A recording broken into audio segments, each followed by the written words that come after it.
तो हम इस वीडियो में बात करने वाले हैं भोजपुरी के दबंग स्टार खेसारी लाल यादव के नए धमाके के बारे में। जी हाँ दोस्तों, खेसारी लाल यादव के नए सॉन्ग के बारे में तो चलिए स्टार्ट करते हैं। वीडियो में लास्ट तक बने रहिएगा। तो आज खेसारी लाल यादव का एक नया गाना आने वाला है, जिस गाने का नाम है साड़ी का प्लेट।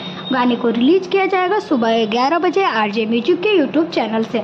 तो सुनिए, बहुत ही शानदार गाना होने वाला है। गाने का टीजर आप सभी के बीच में आ चुका है और इस समय खेसारी लाल यादव नए एल्बम गाने की शूटिंग एक बार फिर से स्टार्ट कर दिए हैं, अलग अलग एक्ट्रेस के साथ, जो कि बैक टू बैक गाना आप सभी के बीच में आने वाला है। और बताया भी जा रहा है कि हर 4-5 दिन के अंतराल पर खेसारी लाल यादव का एक नया गाना आप सभी के बीच में आएगा।